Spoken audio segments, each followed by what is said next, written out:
សូមជូនរឿងរសជាតិនៃជីវិតភាគទី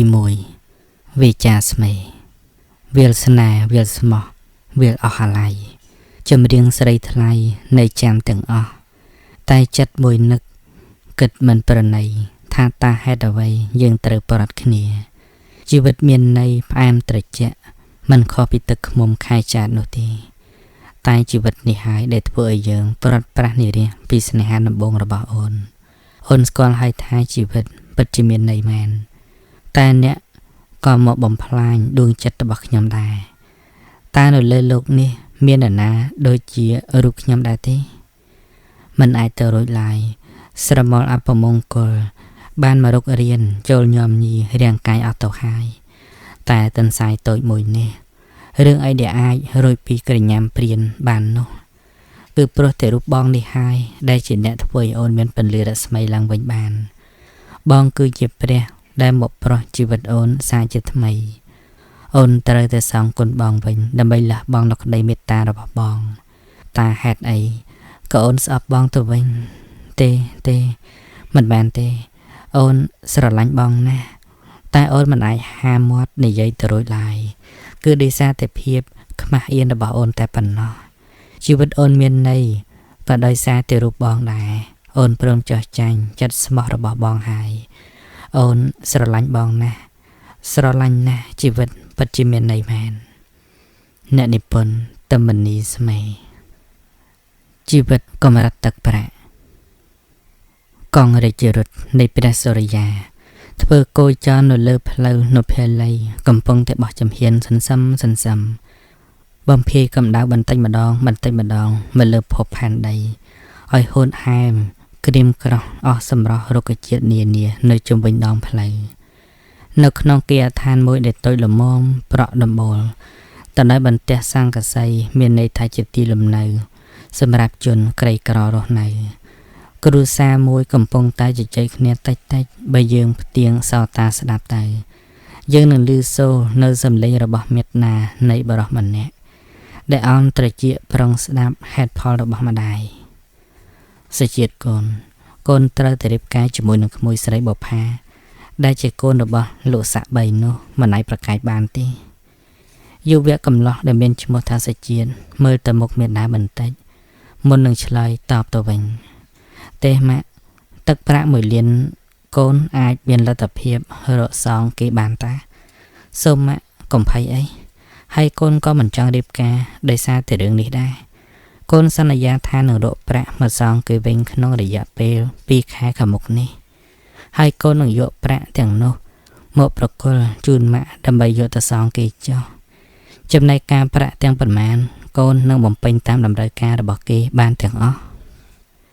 គេមិនទាមទារប្រាក់ទាំងនោះវិញទេម៉ាក់ប្រាប់កូននេះគឺគ្រាន់តែចង់បញ្ជាក់កូនថាគេជាអ្នកមានគុណមកលើយើងដូច្នេះកូនត្រូវរៀបការជាមួយនឹងបុប្ផាកូនស្រីលោកវិបុលនិងអ្នកស្រីសាវីចំណែកខាតកូនគួរតែដឹងហើយថាការដែលគេហ៊ានលើកកូនស្រីគេមកឲ្យកូននោះគាត់ច្បាស់ជាជឿជាក់ទៅលើសមត្ថភាពរបស់កូនហើយកូនមិនត្រូវធ្វើឲ្យក្តីសង្ឃឹមរបស់ម៉ាក់រលាយសូន្យទៅវិញនោះទេតែម៉ាក់គួរយល់ហើយបើកូនក្រមុំរបស់គេល្អត្រឹមត្រូវនោះគេមិនដែលលើកយកមកឲ្យយើងទៅទេនោះទេមុខមាត់របៀបគេនេះដែលស្មានថាគេខ្លាចសល់កូនក្រមុំឬនេះមកពីវាមិនកើតបានជាប្រថុយដើរលើកឲ្យគេឯងនោះការលើកកូនក្រមុំឲ្យនេះម៉ាក់ស្មានថាមានតម្លៃណាស់ទៅឬគឺថោកទាបជាទីបំផុតមកពីកូនមានការងារល្អនោះណាតែបើតាមម៉ាក់សង្កេតមើលបុប្ផានាងជាក្មេងស្រីម្នាក់ត្រឹមត្រូវណាស់សុភាពដោយសម្ពុតក្នុងផ្នត់អញ្ចឹងសម្ពុតក្នុងផ្នត់ជួនកាលវាល្អតែខាងក្រៅទេហើយខាងក្នុងវិញមានកន្លាតចូលពងផងក៏មិនដឹងម៉ាក់មើលឃើញថានៅផ្ទះសុភាពរៀបសារ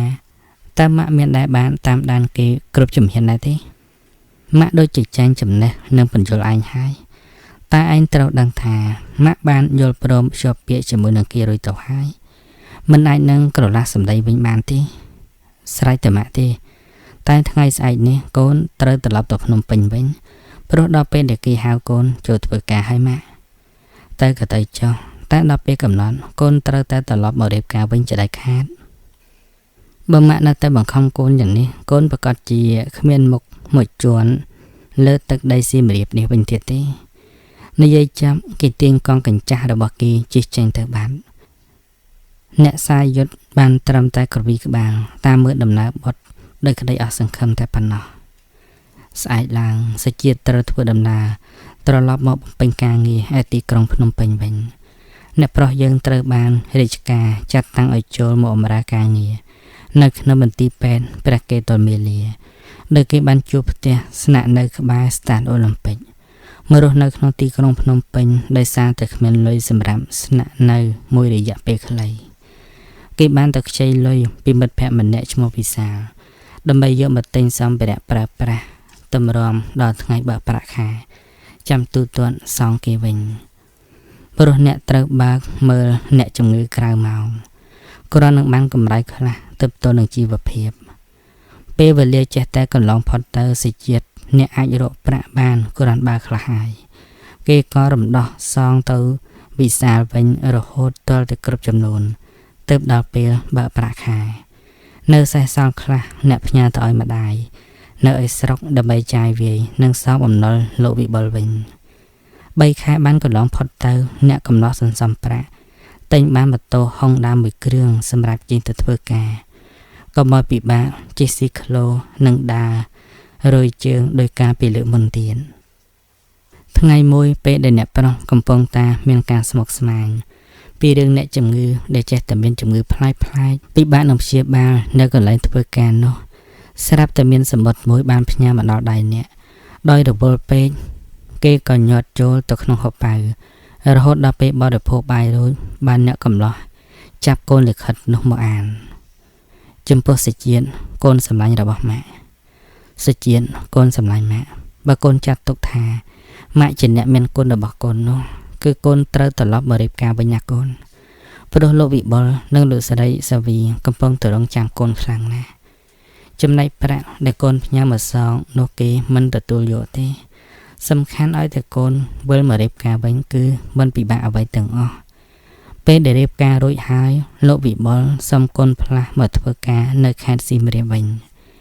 បើកូនមិនវិលមកវិញទេគេនឹងដៀលថ្មេះដល់ម៉ាក់ជាមិនខានឡើយម៉ាក់សូមអង្វរចិត្តកូនទៅចុះ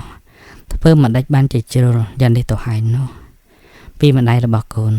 សាយយុទ្ធ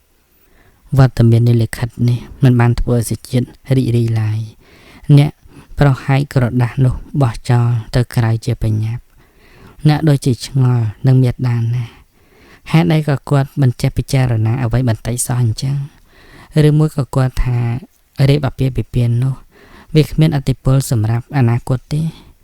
ចុះបើភាគីម្ខាងគ្មានការពេញចិត្តទេនោះតើឯណាទៅដែលហៅថាសុភមង្គលក្នុងជីវិតដែលខាតអ្នកត្រូវតែស្វែងរកនារីណាម្នាក់ដែលមានភាពបរិសុទ្ធមកធ្វើជា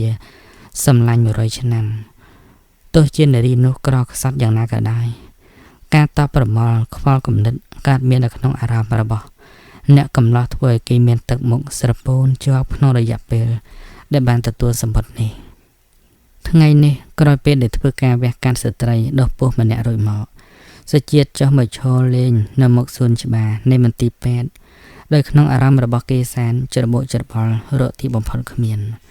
កំពុងតែបណ្ណាតភាពស្រមើស្រមៃស្រាប់តែសម្លេងមួយបានមកដាស់សតិអ្នកឲ្យបំបែកចេញពីការគិតមួយរំពេចសុជាតិអញឈរធ្វើអីនៅកន្លែងហ្នឹងគេនិយាយទាំងដាមករកមិត្តកាន់ស្មាជាប់តបប្រមល់ខ្លាំងពេកឯងទៅណាដែរនឹងវិសាលគ្នាមករកដកថ្មិញតែគ្រូពេទ្យមិនណែថ្ងៃសុក្រនេះគេមិនព្យាបាលទេតើអង្គុយលេងលើបង់ជាមួយនឹងគ្នាសិនតើគ្នាចង់ពិគ្រោះជាមួយឯងបន្តិចណាវិសាលមើលទៅមុខមិត្តបន្តិចទៅសួរថ្ងៃនេះឯងទំនេរច្រើនណាស់មែនទេមិនទំនេរទេទៅទៅវះដុំពោះស្ត្រីម្នាក់ហើយមុននេះបន្តិចទៅចុះមកឈរលេងទៅណាសេចជាតិឯងឥឡូវដូចជាស្រពាប់ស្រពួនម្ល៉េះឯងមានរឿងអីមែនទេមនុស្សដូចជាគ្នានេះមិនដែលថាមិនចេះមានរឿងនោះទេបញ្ហាជីវិតសម្រាប់ដោះស្រាយមានមិនចេះចប់រឿងស្អីទៀតហើយប្រាប់គ្នាមកមើលក្រែងលោកអាចជួយដោះស្រាយឯងបានខ្លះណាគឺជារឿងផ្ទាល់ខ្លួន ម៉ាក់គ្នាបានមកខំឲ្យគ្នារៀបការជាមួយនឹងនារីម្នាក់ដែលគ្នាមិនពេញចិត្តតតែសោះវាដូចតែគ្នាដែរហ្នឹងតែវាមិនមែនបង្ខំឲ្យរៀបការជាមួយនារីណានោះទេបើអញ្ចឹងវិសាលឯងស្រួលជាងគ្នាទៅវិញទេមិនជាងាយប្រមាណឡើយសាជាតិប៉ាគ្នាតែគាត់និយាយយ៉ាងម៉េចគឺអញ្ចឹងហើយគ្នាវាគ្មានបញ្ហាទេតែអាណិតអាមុលព្រោះនាងជឿជាក់មិនលើគ្នាថាស្មោះតានាងមួយទៅហើយបើដឹងថាប៉ាគ្នាមិនពេញចិត្តអញ្ចឹងមិនដឹងជានាងពិបាកចិត្តយ៉ាងណាទេនិយាយអញ្ចឹងឥឡូវនេះនិមលតណាហើយគ្នាដូចជាមិនដែលឃើញនាងអញ្ចឹងផ្លាស់ទៅនៅទូលគក់វិញហើយសាជាតិណាគ្នាគិតបបួលឯងទៅគេអន់ខ្សឹបដាក់ទៅជាមិត្តមិនហ៊ានទេវិសាលគ្នាចេះតែញញើតឯងដឹងទេកន្លែងហ្នឹងជាសម្បុកមេរោគចម្លងណាគ្នាមិនរវល់ទេសម្លាញ់អេតែមិញមេបនហ្នឹងបាននិយាយប្រាប់គ្នាថាថ្មីស្រឡាំងណាសម្លាញ់គ្នាមិនជឿទេស្រីដែលថ្មីស្រឡាំងនៅកន្លែងបនតើឯងជឿដែរទេយ៉ាងអន់ណាក៏ 4-5 ទឹករួចមកហើយដែរឯងជឿគ្នាតាកុំទម្លាប់អារឿងមិនល្អនោះគ្នាឃើញសាជាតិឯងដូចជាពិបាកពេកទៅបបួលឲ្យទៅកំសាន្តសប្បាយម្ដងនោះណាឯងចូលកន្លែងនឹងមិនខ្លាចអាប់មុខអាប់មាត់ទេឬគេមិនមែនបើកចំហឯណាគឺជាកន្លែងលួចលាក់ទេណាហើយបើមិនទៅកន្លែងនឹងទេក៏ឲ្យតិចចុះថ្ងៃនេះគ្នាបបួលឯងទៅញ៉ាំអីនៅហាងម្ដងបានទេអ្នកកំឡោះងក់ក្បាលចំនួនចម្លាយម៉ោងប្រហែលជា 7 យប់ទៅហើយវិសាលបើករថយន្តមកដល់ផ្ទះរបស់មិត្តគេចតរថយន្តស្រួលបួលហើយក៏ដើរចូលទៅសេចជាតិកំពុងអង្គុយធ្វើមួកស្មើលើកៅអីយ៉ាងកំសត់តោះសេចជាតិរើចឲ្យណាអ្នកជំងឺតាណាអស់ហើយគ្នាឈប់ទទួលហើយមិនអញ្ចឹងទៅវិញបែបនៅសល់លុយច្រើនពេកទៅដឹងមិនមែនទេវិសាល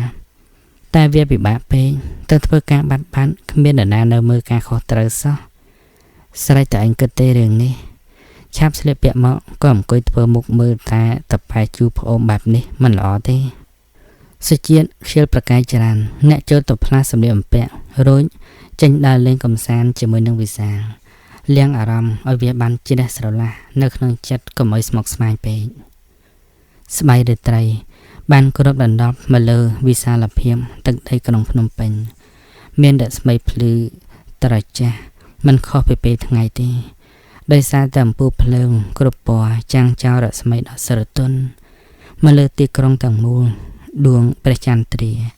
រះមូក្រឡង់នៅលើឯកដរនៅភាលីកំពុងចោលឥទ្ធិពលនៃលំអងអន្តិកាបានអោបក្រសោបផែនភពទាំងមូលឲ្យរីកស្រស់បំប្រងនាពេលរាត្រីផ្ទាំងទស្សនីយភាពទាំងនេះគឺជាខ្សែចក្ខុរបស់កញ្ញាមួយរូបដែលកំពុងងើបភក្ត្រាសម្លឹងទៅលើវេហាយ៉ាងជក់ចិត្តដិតអារម្មណ៍គូផ្សំទៅដោយទឹកមុខស្រពោនដែលដាក់ជាប់នៅកង្វល់យ៉ាងប្រកបស្រីល្អមានសម្លៀកបំពាក់ដោយទេពធីតាចុះមកពីឋានត្រៃត្រង់អង្គុយលើពូក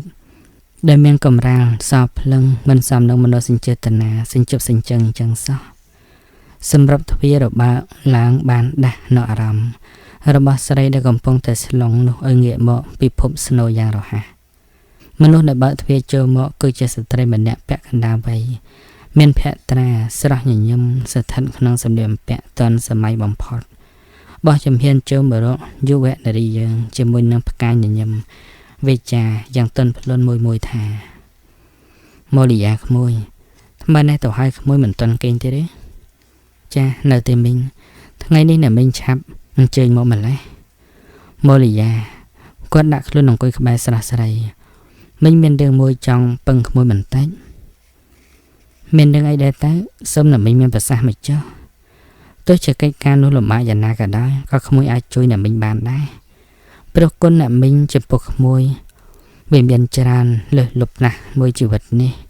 ខ្ញុំមិនដឹងជាបានអ្វីមកសងគុណអ្នកមីងវិញទេម៉ូលីយ៉ាក្មួយកំពុលពាក្យអញ្ចឹងរាល់ថ្ងៃនេះមីងតែងតែចាត់ទុកក្មួយដូចជាគុណមីងបង្កើតអញ្ចឹងក្មួយមិនត្រូវគិតគុណស្រ័យអ្វីទៀតទេ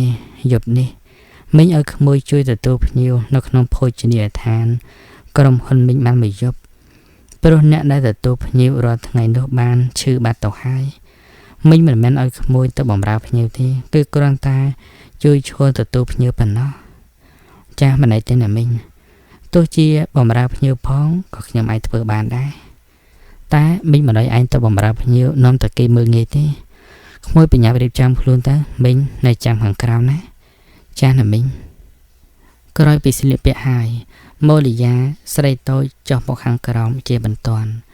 តែភាពស្រពាប់ស្រពោននៅតែមិនអាចរលឹបចេញពីរង្វង់ភ័ក្ររបស់នាងដដែលតើនាងខ្វាយខ្វល់ពីរឿងអ្វីដែរតែអ្នកស្រីគន្ធធារហ័សបញ្ជារថយន្តទៅកាន់ភោជនីយដ្ឋានរបស់គាត់ដែលមានភ្លេងប្រគំរំដំចិត្តស្រីក្រមុំឲ្យព្រឺព្រួយនេះបកុំតាអ្នកស្រីគន្ធធាជួយសង្គ្រោះនាងម្លេះនាងមិនដឹងខ្លាយទៅជាយ៉ាងណាហើយទេប្រហែលជាស្លាប់ឬក៏ជាស្រស់ស្រីនាងតែងតែគិតថានឹងសងគុណដល់គាត់វិញនៅថ្ងៃណាមួយមិនខានឲ្យសមនឹងគុណបំណាច់នេះទោះជាការងារនោះធ្ងន់ធ្ងរយ៉ាងណាក៏ដោយសំខាន់ឲ្យតែជីវិតរបស់នាងរស់នៅមានសេរីភាពកិច្ចផុតពីក្រញាំគេសង្កត់បង្ខំចិត្តដល់ក្រពុំបរិសុទ្ធធ្លាក់ចូលក្នុងភក់ជ្រាំស្អុយគេឈ្មោះអស់មួយជីវិតនោះគឺបានណាស់ទៅហើយរថយន្តមិនឈប់ងក់បាត់ភ្លេងកាន់តែកញ្ជ្រោលឬពេញត្រជាម៉ូលីយ៉ាស្រីតូចចោះដាលតាមអ្នកស្រីគន្ធធាកែវល្អអៀនស្ទើរតាលើកជើងមិនចង់រួចព្រោះកែវភ្នែករបស់គេគ្រប់គ្នាបានផ្ដោតមកលើនាងជាប់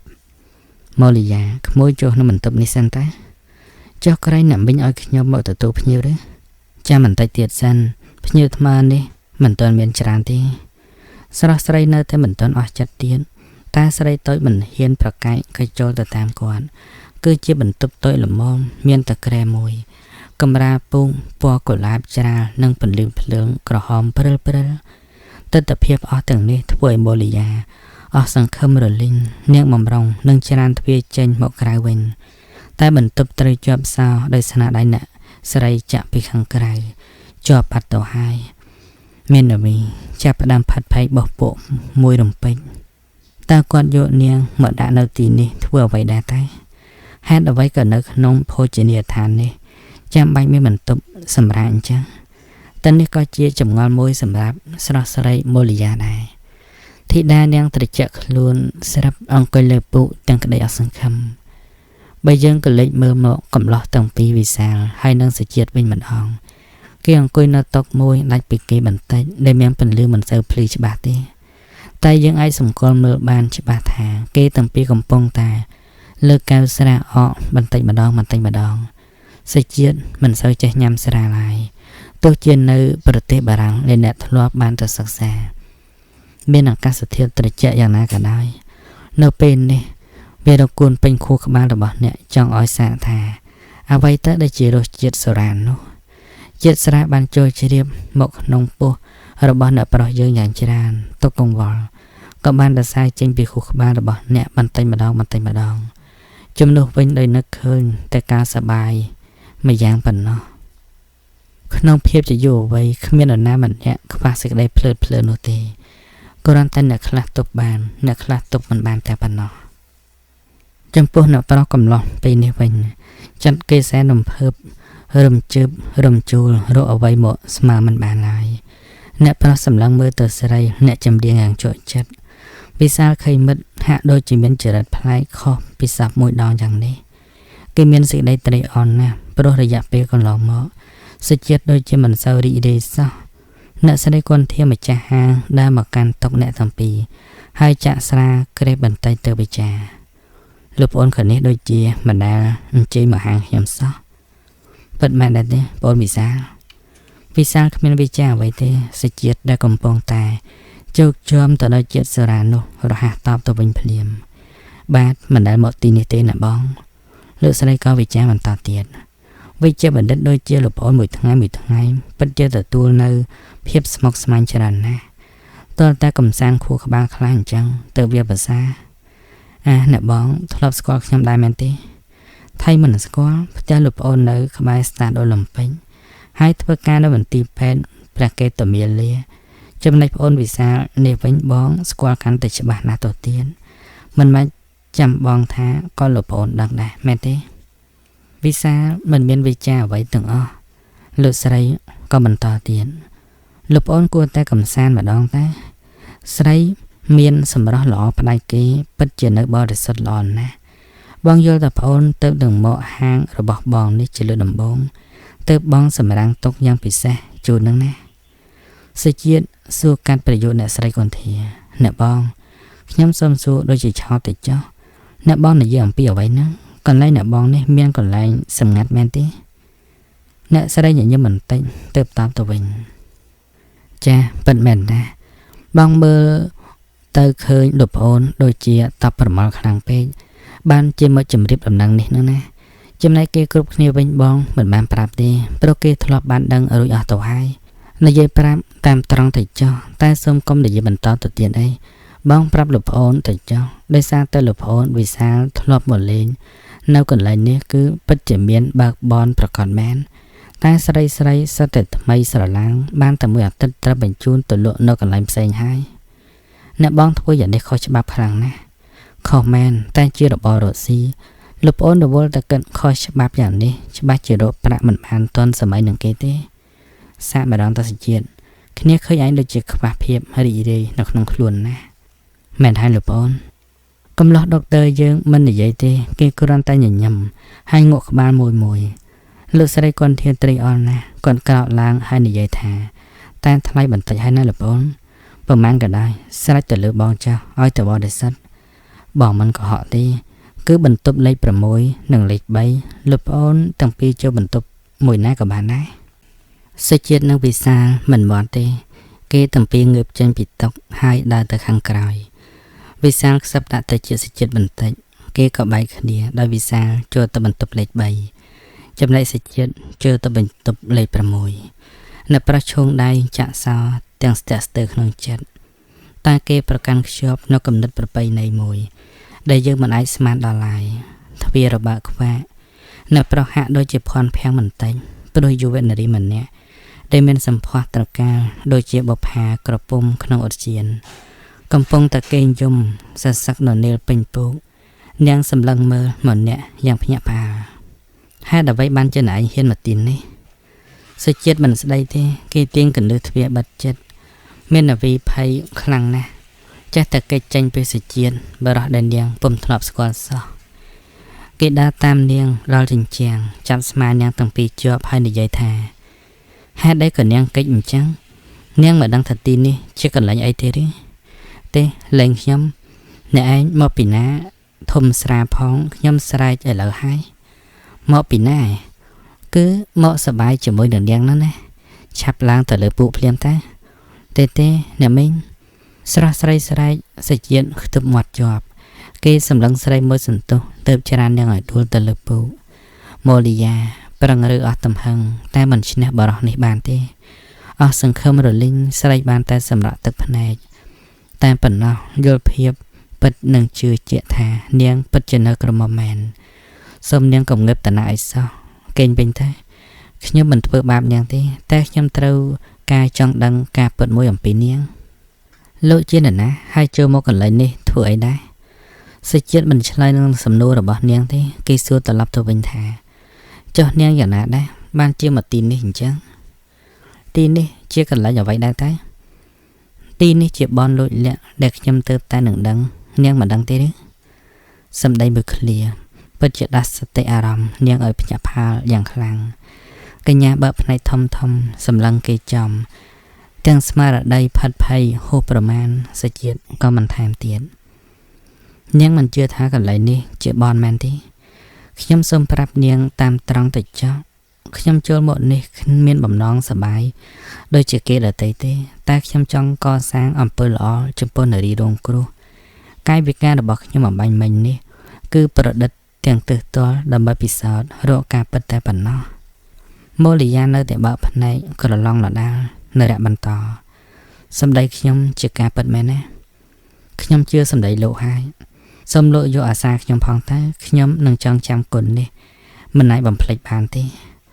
ចុះនាងមិនខ្លាចខ្ញុំបោកនាងយកទៅលក់នៅកន្លែងណាមួយទៀតទេឬបើសិនជាលោកមានកំណត់បែបនេះនោះខ្ញុំសុខចិត្តស្លាប់មុនពេលដែលសេចក្តីឈឺចាប់និងភាពពាលាទាំងនោះកើតឡើងតែបើលោកធ្វើបែបនេះមែនខ្ញុំសូមអង្វរលោកទៅចុះ សូមលោកកុំប្រកាន់គំនិតបែបនេះអីទុកសេរីភាពឲ្យខ្ញុំដោះស្រាយបញ្ហាទៅនេះដោយខ្លួនឯងចុះម្យ៉ាងទៀតមុខមាត់អត្តចរិតរបស់លោកមិនសមមានចិត្តអាក្រក់យ៉ាងនេះទេលោកគួរតែព្យាយាមរងាប់ដួងចិត្តទៅតាមសម្ដីនិងអាកប្បកិរិយារបស់លោកដែលប្រពៃនោះជាមនុស្សល្អផងចុះបើអញ្ចឹងបានន័យថានាងទុកចិត្តលើខ្ញុំហើយមែនទេចា៎តែសំណួររសារសេចក្តីទុកចិត្តរបស់ខ្ញុំឲ្យសមតាមជំនឿរបស់ខ្ញុំផងឲ្យតែខ្ញុំបានរួចចាកពីទីនេះខ្ញុំមិនភ្លេចគុណលោកទេទោះជាខ្ញុំស្លាប់តែជាខ្មោចក៏ពំនាំនិងរំលឹកជានិច្ចនៅរកអំពើល្អរបស់លោកគ្មានភ្លេចមួយនាទីណាឡើយសូមនាងឈប់ពោលពាក្យគុណស្រ័យតទៅទៀតទៅខ្ញុំស្អប់ពាក្យនេះណាស់ព្រោះពាក្យមួយម៉ាត់នេះវាធ្វើឲ្យខ្ញុំកេងគិតនិងមានសេចក្តីឈឺចាប់មិនទាន់រលត់ចេញពីខួរក្បាលខ្ញុំនៅឡើយទេនាងគ្រាន់តែដឹងថាខ្ញុំជួយនាងដោយស្មោះគ្មានគិតពីគុណស្រ័យអ្វីទាំងអស់ព្រោះខ្ញុំពេញចិត្តនឹងកសាងអំពើនេះចំពោះរូបនាងខ្ញុំនឹងនាំនាងចេញពីទីនេះក្នុងពេលឥឡូវហើយពេលដែលខ្ញុំចេញទៅនាងត្រូវដាក់កន្លឹះខាងក្នុងឲ្យជាប់ក្រៅពីរូបខ្ញុំហៅឲ្យបើកទ្វារនាងកុំបើកឲ្យសោះទោះបីជាអ្នកស្រីគន្ធាក៏ដោយយ៉ាងម៉េចនាងស្ដាប់បានទេចាស្ដាប់បានហើយសេចក្ដីសម្លឹងមុខនាងបន្តិចទៅបើកទ្វារចេញទៅក្រៅស្រីតូចម៉ូលីយ៉ារហ័សទាញទ្វារបិទទៅវិញទាំងថយខ្លួនមកអង្គុយលើពូកដោយអាការៈផាត់ភ័យនៅហេតុដែលកើតឡើងដោយនាងមិនបានដឹងខ្លួនតែនាងមិនទាន់ជឿសឹបទៅលើទឹកចិត្តបរោះនោះទេនាងរឹតតែព្រួយពីឆាកជីវិតដែលជួបប្រទះនៅសេចក្តីសោកសៅមិនចេះចប់អ្វីដែលជាអ្នកជួយរំលែកទុក្ខដល់នាងនៅពេលនេះគឺមានតែទឹកភ្នែកនិងសេចក្តីក្រៀមក្រំប៉ុណ្ណោះសេចក្តីដែលចេញមកខាងក្រៅជួបនឹងវិសាលដែលចេញពីបន្ទប់លេខ3នោះល្មមគេសាច់ស្រស់ដាក់អ្នកហើយទះស្មាតៃសួរយ៉ាងម៉េចដែរអាសម្លាញ់វិសាលគ្នាអាណិតនារីម្នាក់នោះណានាងពិតជានៅបរិសុទ្ធប្រកបមែនអត់មានខ្លាញ់ខ្លាយទេអញគិតយកនាងនឹងធ្វើជាប្រពន្ធទេច្បាស់ជាគេសាច់រយះមាត់ហើយសម្លាញ់ទេឯងយល់ច្រឡំហើយវិសាលគ្នាមិនយកនាងមកធ្វើជាប្រពន្ធនោះទេតែគ្នាអាណិតនាងចង់ជួយនាងឲ្យចេញពីទីនេះព្រោះតាមអាកប្បកិរិយារបស់នាងប្រកាសជាមិនបានដឹងខ្លួនថាត្រូវគេយកមកសម្រាប់បម្រើការសប្បាយរបស់គេនោះទេបើអញ្ចឹងឯងគិតជួយនាងដោយវិធីណាទៅគិតសុំទិញពីបងស្រីកុនធានណាក្រែងគេមិនលក់វិញណានាងនោះស្អាតគ្រាន់បានដែរទេពិបាកនិយាយណាស្រេចតែឯងឲ្យបន្ទុនៅពេលដែលបានឃើញទៅចុះគ្នាសំពឹងឯងឲ្យជួយនិយាយជាមួយនឹងបងស្រីកុនធាននោះដើម្បីលុះនាងចេញពីទីនេះចុះឯងមានបានអីទេមិញនេះសេចជាតិគ្រូវិក្បាលញាប់ស្អែកគ្នាទៅមិនរួចទេវិសាលចេះតែនឹកអាណិតតែបានសារលបងពិសោធន៍ចិត្តនាងដែរនាងពិតជានៅបរិសុទ្ធឯងអាណិតនាងទៅនិយាយជាមួយនឹងបងស្រីកុនធាននេះបន្តិចមើលប្រហែលជាមិនថោកទេមើលតែ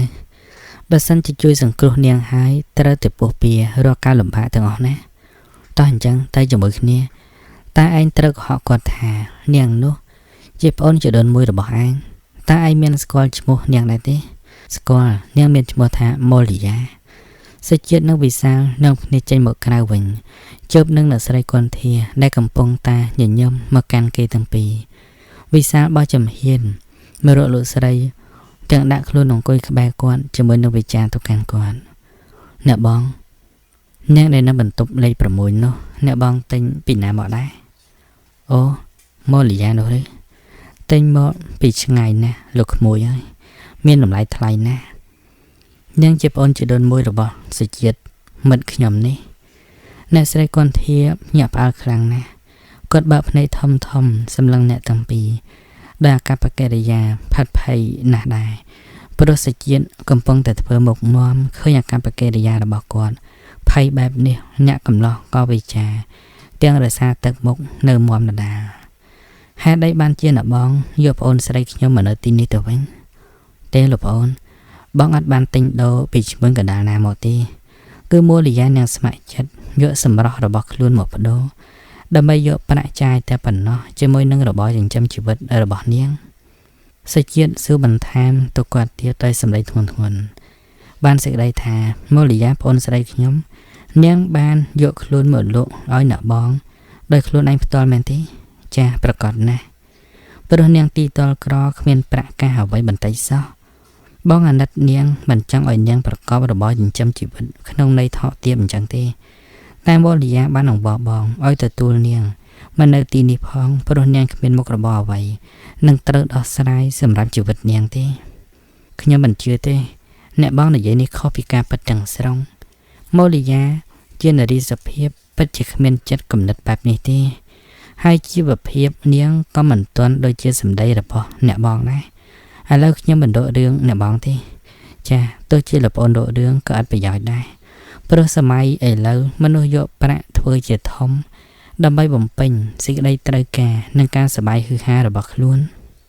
ខ្ញុំមិនរករឿងអ្នកបងទេខ្ញុំមានតែអង្វរអ្នកបងសុំទិញយកមូលីយ៉ាទៅវិញព្រោះខ្ញុំជឿជាក់ថាអ្នកបងច្បាស់ជាចំណាយប្រាក់ដ៏ច្រើនសម្រាប់ទិញរូបនាងពីឈ្មោះម្នាក់ត្រង់ថានាងស្ម័គ្រចិត្តចូលមកបម្រើនៅទីនេះខ្ញុំមិនជឿទេខ្ញុំចង់ទុកមូលីយ៉ានៅកន្លែងនេះព្រោះនាងមានសម្រស់ល្អអាចតាក់ទាញបរិសុទ្ធគ្រប់រូបឲ្យពេញចិត្តខ្ញុំនឹងជូនប្រាក់តាមតម្រូវការរបស់អ្នកបង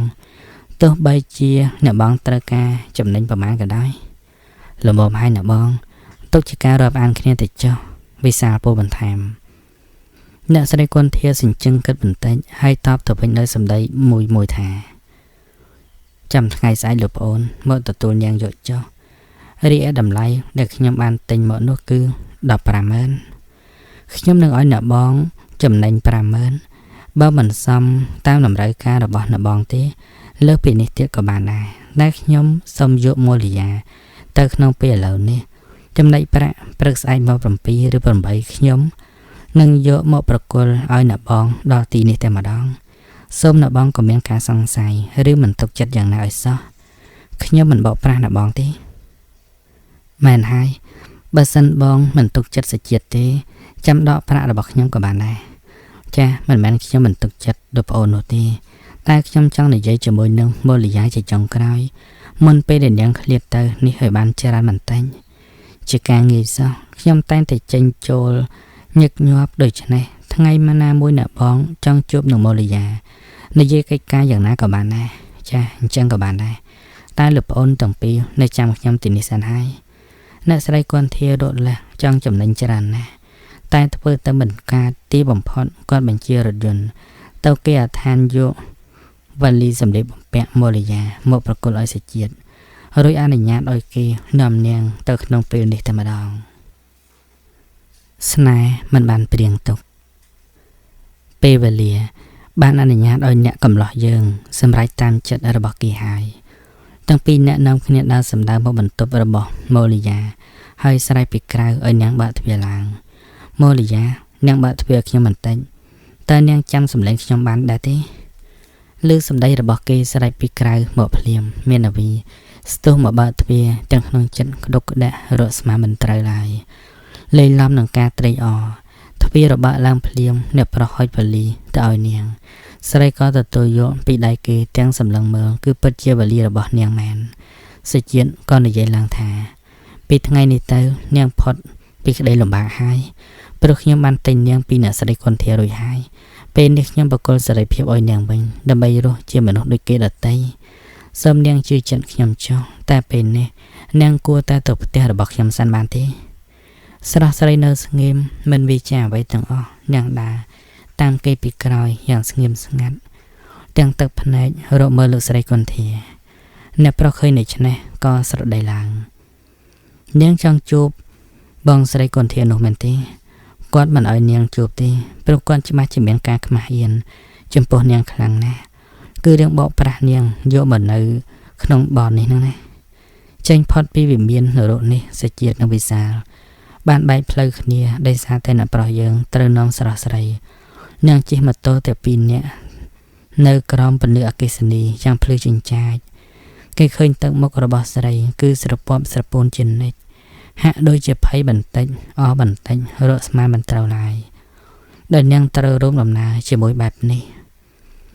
បណ្ដោះផ្ទះភ្លាមអ្នកប្រុសរុញម៉ូតូយកទៅទុកស្រួលបួលហើយទើបបីចាក់សោបន្ទប់ចូលទៅក្នុងតានាង កញ្ញាចូលទៅខាងក្នុងតាមបញ្ជារបស់គេទស្សនភាពនៅក្នុងផ្ទះស្ងាត់ឈឹងនាងដូចជាបុកពោះតិចៗដែរតែសម្ដីនឹងរឹកពីរបស់គេមិនសមជាអ្នកបកប្រាស់នោះទេកំឡោះសម្លឹងមុខនាងបន្តិចទើបបើកភ្លើងមួយទៀតឲ្យភ្លឺខ្លាំងជាងមុនទើបនិយាយទៅកាន់នាងផ្ទះរបស់ខ្ញុំមិនសូវស្អាតទេម៉ូលីយ៉ាខ្ញុំសម្រេចចិត្តថាឲ្យនាងសម្រាប់នៅក្នុងបន្ទប់នេះគឺជាបន្ទប់សម្រាប់ទទួលអ្នកជំងឺតើនាងហ៊ានសម្រាប់ដែរទេចា៎ខ្ញុំមិនខ្លាចទេលោកនាងចូលទៅរៀបចំកន្លែងគេងសិនតាពេលដែលរួចរាល់ហើយចេញមកចាំខ្ញុំនៅក្នុងបន្ទប់ទទួលភ្ញៀវនេះវិញព្រោះខ្ញុំត្រូវការចង់ដឹងរឿងរ៉ាវខ្លះៗរបស់នាង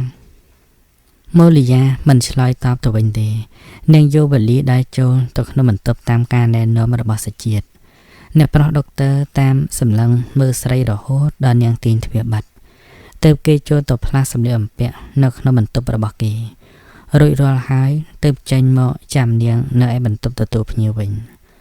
ម៉ូលីយ៉ាបោះចំហៀនមួយដើរមករកអ្នកទាំងអនមុខចុះអ្នកប្រុសចាក់ទឹកហុចឲ្យនាងទាំងស្រដីមិនបានសម្លឹងមើលទៅមុខនាងបន្តិចឡើយម៉ូលីយ៉ាអង្គុយចុះសិនមកនាងហ៊ានមកតាមខ្ញុំបែបនេះនាងមិនខ្លាចទេឬចាដូចខ្ញុំបានជម្រាបលោកអញ្ចឹងគឺខ្ញុំជឿជាក់ក្នុងចិត្តដោយទុកចិត្តទៅលើលោកណាផ្ទះនេះខ្ញុំនៅតែម្នាក់ឯងទេតែមិនជាស្ងាត់ប្រហែលដែរទើបតែប្រហែលថ្ងៃនេះប៉ុណ្ណោះដែលស្ងាត់ព្រោះខ្ញុំឈប់ទទួលអ្នកជំងឺមកព្យាបាលទៀត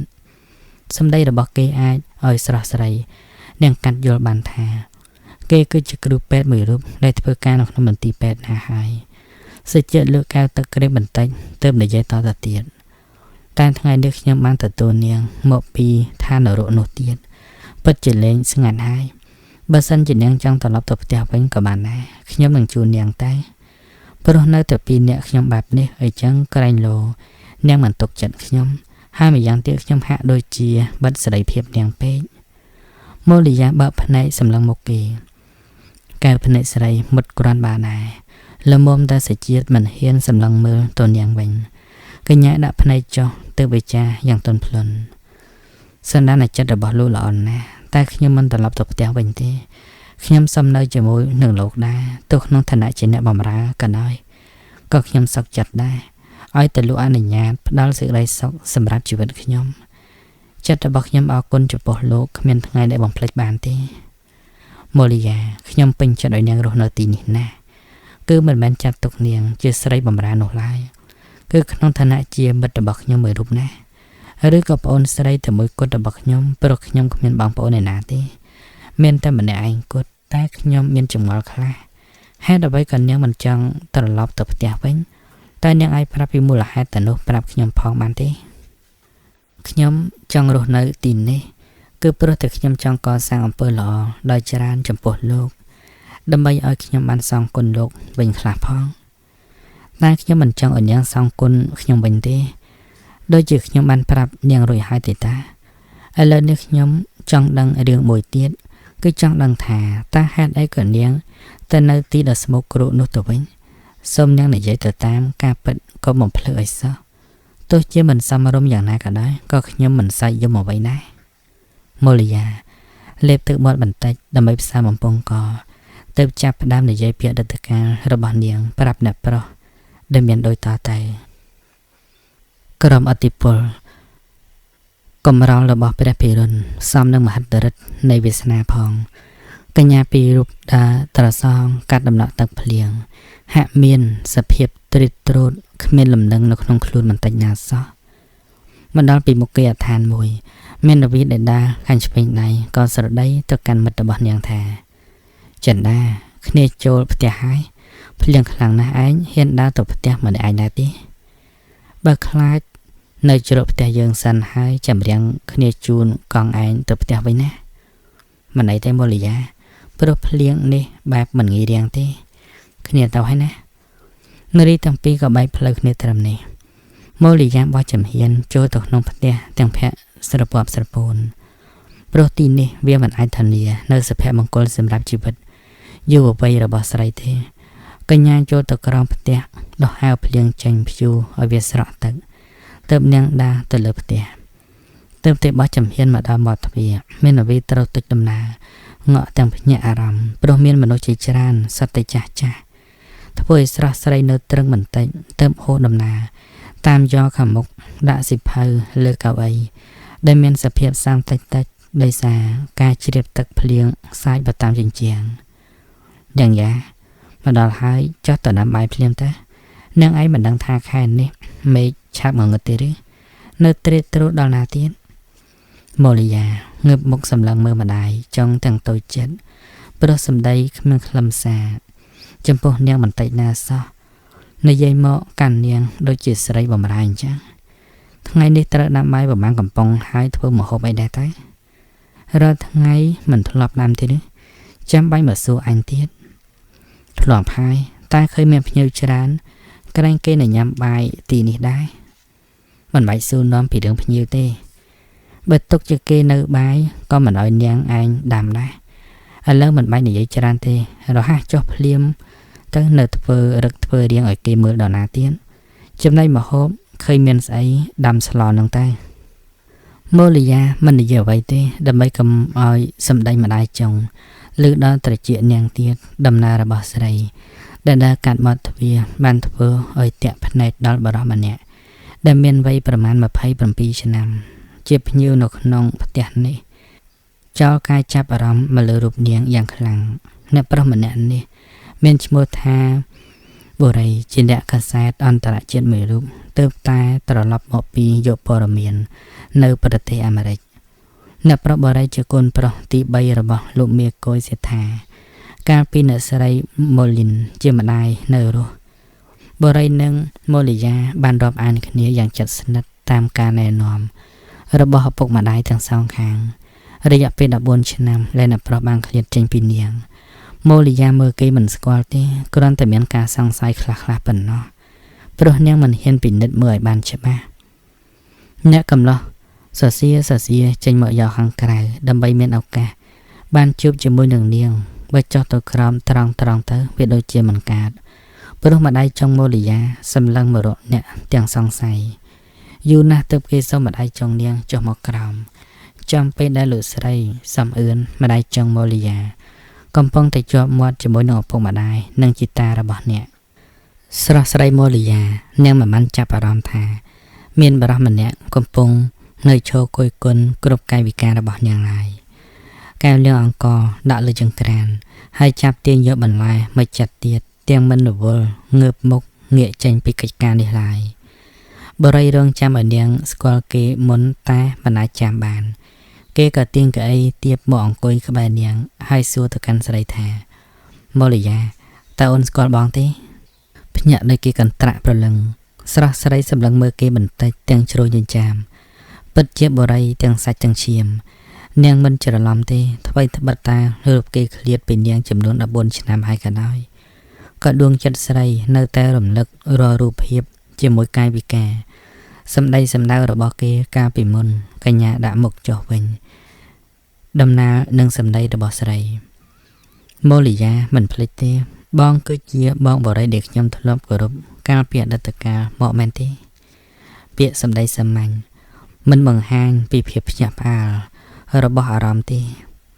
ធ្វើឲ្យបរិយមានការសង្ស័យនិងអន់ចិត្តខ្លះដែរអ្នកប្រុសបន្តវាចាទៅទៀតបងនឹកថាម៉ូលីយ៉ាពិតជាភ្លេចបងហើយព្រោះបងឃ្លាតពីមាតុភូមិចំនួន10ឆ្នាំហើយថែម4ឆ្នាំទៀតដែលបងបានរស់នៅលើទឹកដីថ្មីមែនពិតតែមិនបានជួបមុខអូនតែម៉ូលីយ៉ានៅមិនភ្លេចបងដោយការស្មាននោះទេបែរទៅជាស្គាល់ហើយឆ្មឹងឆ្មៃទៅវិញម៉ូលីយ៉ាដាក់កំបិតចុះនាងសម្លឹងមុខគេម្ដងទៀតតែជាក្រសែភ្នែកដែលបញ្ជាក់ពីភាពសោកសៅនិងឈឺចាប់បំផុតម៉ូលីយ៉ាឆ្មើងឬក៏បងបរិយឆ្មើងបើបងឆ្មើងមិនមែនស្កាត់តាំងពីភ្នំពេញមកដល់សៀមរាបនេះដើម្បីជួបមុខអូននោះទេ3លើកទៅលើកនេះហើយដែលបងមកមិនដែលបានជួបជាមួយនឹងម៉ូលីយ៉ាទាន់តែសោះទើបទៅលើកនេះមានវាសនាបានជួបអូនបែរជាអូនមិនចង់និយាយជាមួយបងទៅវិញស្រស់ស្រីសែនស្រយុតចិត្តនៅពេលដែលឮសម្ដីគេពោលយ៉ាងដូចនេះការពិតគេនៅតែរាប់អានយ៉ាងដដែល គឺម្ដាយចុងនាងទេដែលមានបំណងបំបាក់មិត្តភាពរវាងគេនិងនាងដោយឲ្យនាងទៅប្រមូលផលដំណាំនៅឯស្រុកពួកចំនួន3ថ្ងៃពីរលើកទៅហើយទាំងមិនគិតការខាតប្រយោជន៍ថ្ងៃសិក្សារបស់នាងឡើយគិតទៅស្រីនឹកឃើញអំពើអាក្រក់របស់ម្ដាយចុងធ្វើឡើងចិត្តអាណិតបរិយក៏វាកាលមួយកម្រិតទៀតតែនាងទៅបំបែនិយាយរឿងផ្សេងវិញបងបរិយមានសំណាងណាស់ទៅថ្ងៃអនាគតខ្ញុំប្រហែលជាចូលធ្វើការនៅក្រសួងដូចបងដែរហើយដើម្បីឲ្យបានដើរលេងច្រើនប្រទេសដូចបងនិងដកស្រង់បទពិសោធន៍ដតីនៅក្នុងពិភពលោកមនុស្សដែលគួរឲ្យស្ដាយណាស់ព្រោះខ្ញុំនាងអសម្ដីព្រោះអ្វីដែរទៅគ្មានអ្វីទេតែខ្ញុំជាមនុស្សគ្មានប្រាជ្ញារៀននៅបានពូកែដូចបងច្បាស់ជាគ្មានវាសនាខ្លាយទៅជាអ្នកកសែតបានទេមិនមែនអញ្ចឹងទេព្រោះបងចាំច្បាស់ថាមូលយាប្អូនស្រីបងរៀនពូកែណាស់គឺរាល់បំណាច់ឆ្នាំតែងតែបានទទួលរង្វាន់ការលើកទឹកចិត្តសរសើរពីលោកគ្រូអ្នកគ្រូមិនដែលខានទេឥឡូវបច្ចុប្បន្នកាលមិនមែនជាអតីតកាលទេអ្វីបានប្រែប្រួលអស់ទៅហើយឈប់រំលឹកទៀតតែព្រោះពាក្យទាំងនេះមិនបានធ្វើឲ្យខ្ញុំរីករាយឡើយគឺធ្វើឲ្យខ្ញុំឈឺចាប់គ្មានថ្ងៃណាបំភ្លេចបានទេអ្នកប្រុសសានឆ្ងល់នឹងសម្ដីស្រីណាស់តែនាងចង់និយាយឲ្យអ្នកឬមួយក៏និយាយពីសភាពប្រែប្រួលនៅក្នុងគ្រួសាររបស់នាងអ្នកកំឡោះគុណមើលម្រាមដៃស្រីដ៏ស្រឡូនដែលកំពុងធ្វើសកម្មភាពគ្មានឈប់គេសួរទៅនាងដោយវិចារតិចថាម៉ូលីយ៉ាបងមិនយល់ទេអូនចង់និយាយឲ្យណាឬមួយក៏អូនថាឲ្យបងទេខ្ញុំមិនហ៊ានថាអ្វីឲ្យបងទេគឺនៅតែគោរពបងដោយពីមុនដដែល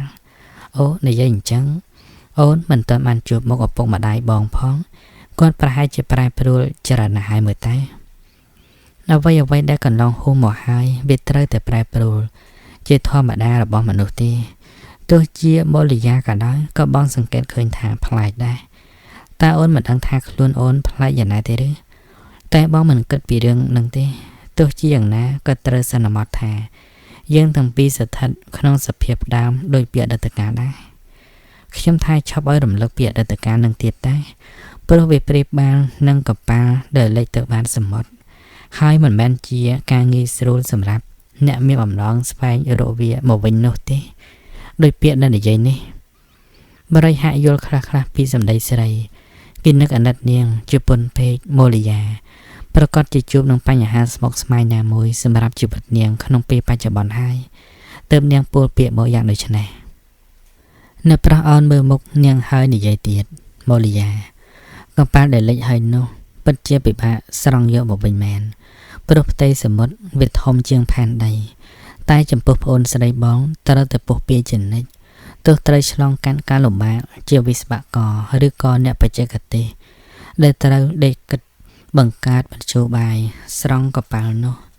ក៏ដោយក៏បងនៅតែតស៊ូដែរបើត្រូវអស់ជីវិតក្នុងបញ្ហានេះដោយសារវាមានសភាពវៃអន្លាយក៏បងបានសន្មត់ទុករួចជាស្រេចទៅហើយខ្ញុំមិនមានអ្វីសំខាន់រហូតដល់ឲ្យបងបដូរផ្លាស់យកកិត្តិយសមកតស៊ូដល់ម្ល៉េះពិតជាសំខាន់ណាស់ព្រោះ14ឆ្នាំដែលបងបានទៅសិក្សានិងធ្វើសកម្មភាពបូកផ្សំរយៈពេលដែលបងរវល់មិនបានមកជួបអូនបងគ្មានបានសេចក្តីសុខមួយវិនាទីណាឡើយទោះជាបានដើរ3ប្រទេសហើយក៏ដោយក៏បងនៅមិនទាន់ជួបក្តីសប្បាយឲ្យធំធេងដោយពេលដែលបងធ្លាប់បានរស់នៅសើចសប្បាយកាលពីក្មេងដែរតែបើអូនចង់ខ្លាយទៅជាអ្នកកសែតហើយយើងនឹងចេញទៅធ្វើសកម្មភាពជាមួយគ្នានោះបងពិតជាសប្បាយគឺសប្បាយជាងពេលដែលយើងនៅពីវ័យក្មេងទៅទៀតសប្បាយតែបងម្នាក់ចំណែកខ្ញុំវិញគឺត្រូវរងនៅទរណកម្មមួយដ៏ធ្ងន់ធ្ងរបំផុតនៅពេលដែលខ្ញុំបានជួបនិយាយជាមួយនឹងបងព្រោះទៅរូបបងធ្វើឲ្យរំខានដល់រឿងផ្ទាល់ខ្លួនរបស់អូនមែនទេមិនមែនទេយ៉ាងឆ្លើយយ៉ាងកបិតអញ្ចឹងយ៉ាងម៉េចទៅវិញអ្នកប្រុសដាក់មុខស្ងួតខ្ញុំមិនដឹងទេស្រេចតែបងវិនិច្ឆ័យខ្លួនឯងចោះតែគំនិតបងអំបញ្ញមិញនេះមិនទាន់ត្រឹមត្រូវទេគឺខុសពីការពិតនៃចិត្តខ្ញុំទាំងស្រុងទៅហើយបងពិតជាខ្វះការវិនិច្ឆ័យណាស់ ម៉ូលីយ៉ាអូនប្រាប់ការពិតមក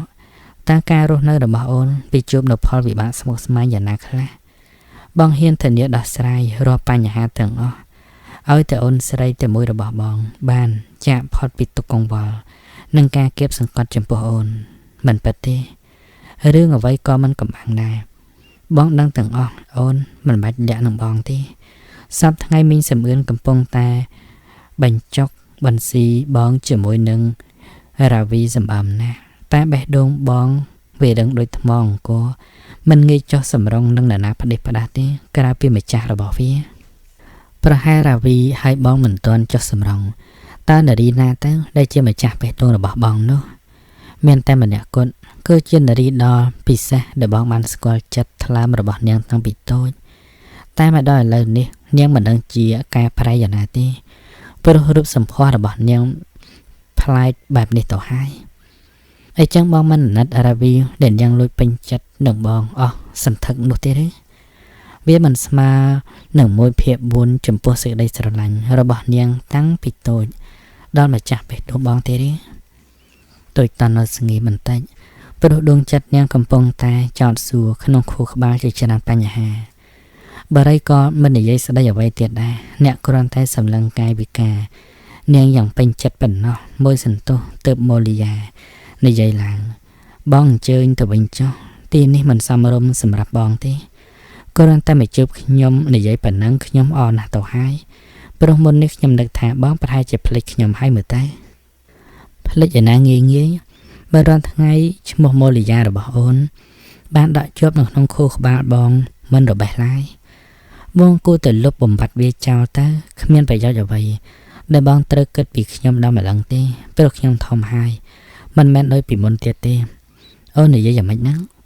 គ្មានយ៉ាងម៉េចទេក្រែងមនុស្សអាយុ16ឆ្នាំឡើងទៅគេចាត់ទុកជាមនុស្សដែលចេះស្គាល់គុណទោសមានគំនិតទទួលខុសត្រូវហើយហេតុអីក៏បងនៅតែឆ្ងល់ទៀតបងយល់ហើយបងមិនមែនចង់ប្រគប់គ្រងអូនដូចពីក្មេងទេបងគ្រាន់តែចង់សុំចូលរួមសេចក្តីទុក្ខនិងសប្បាយជាមួយអូនប៉ុណ្ណោះហួសពេលហើយបងបរិយបើអញ្ចឹងបានន័យថាអូនចិត្តរៀបការហើយមែនទេខុសស្រឡះបើនិយាយថាបងបរិយចិត្តរៀបការក៏ដូចជាត្រូវជាងមែនទេនរណាប្រាប់ថាបងចិត្តរៀបការម៉ូលីយ៉ាបងស្មានតែខ្ញុំនឹងចិត្តទិញមងមិនដឹងអីមែនទេអ្វីត្បិតតែគេទាំងនោះខំលាក់លៀមរឿងនេះមិនឲ្យខ្ញុំដឹងយ៉ាងណាក៏ដោយក៏វាមិនកំបាំងចិត្តដែរគ្រាន់តែប៉ុណ្ណឹងបងក៏ហក់ខ្ញុំទៅហើយចោះតម្រាំរឿងធំដុំទៀតលើពីនេះទៅទៀតមានសង្ឃឹមអ្វីដែលខ្ញុំត្រូវការភាពស្មោះត្រង់រាប់អានចំពោះបងទៀតនោះ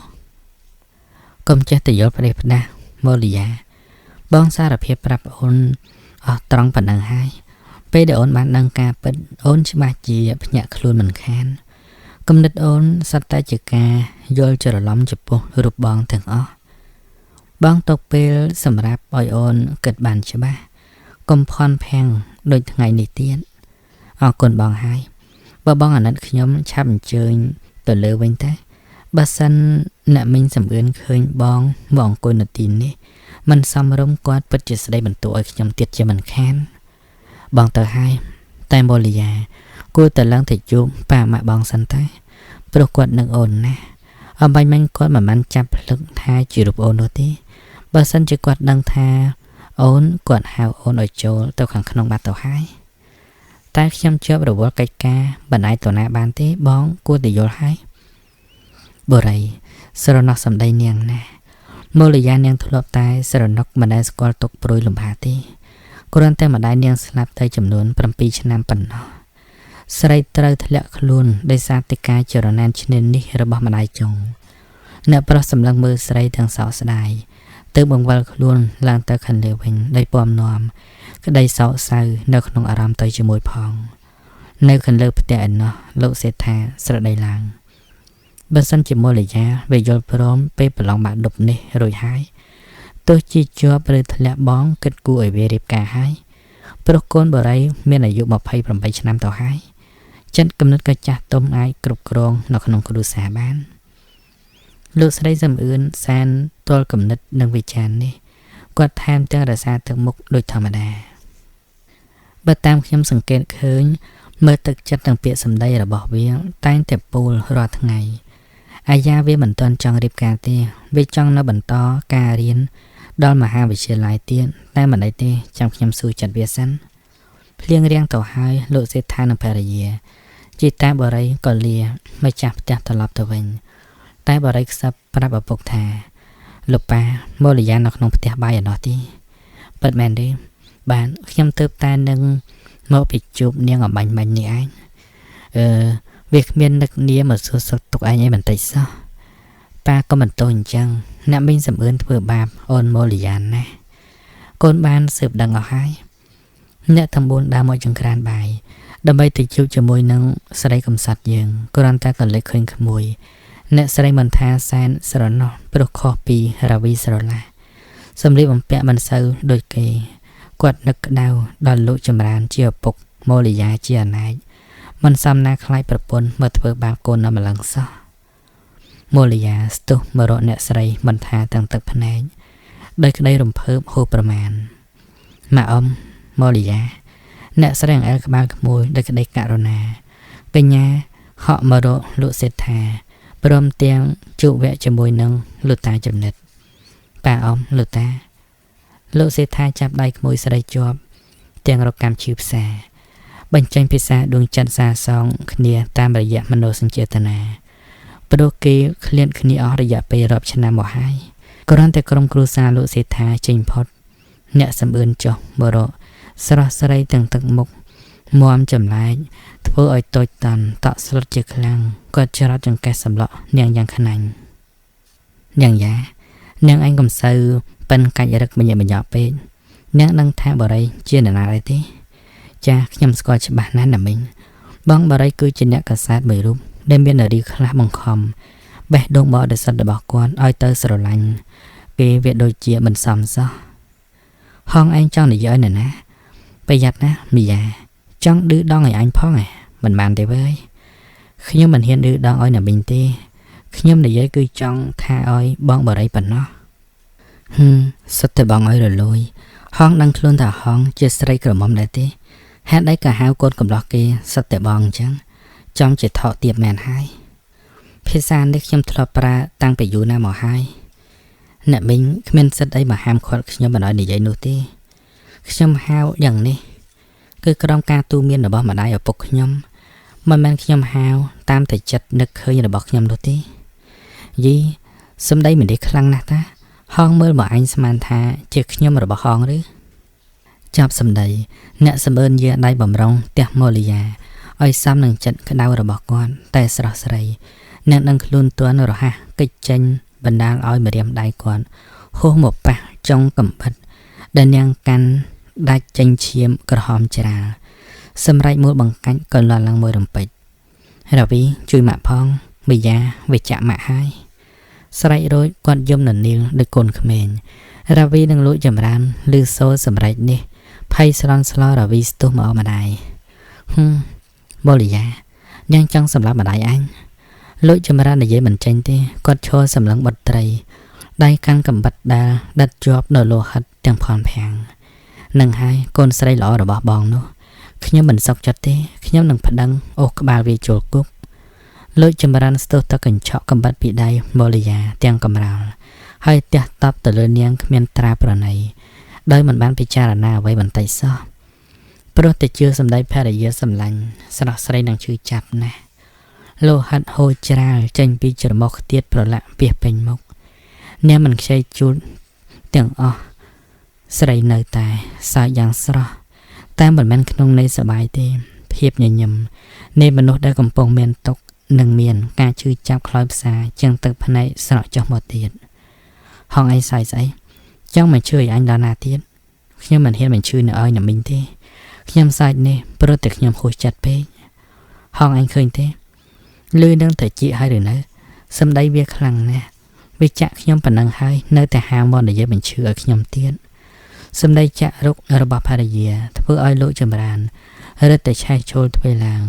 เกิดวีกลสไลเมียนประนัยใดเชียมเนอแต่โฮมันได้ที่ด้านยังคำหมดเด็กได้ชื่อจับเนี่ยสำเอื้อนนังราวีเล่งเฮียนมือเนอสถานเพียบแบบนิดเดียดนำเนียใบหมกจัน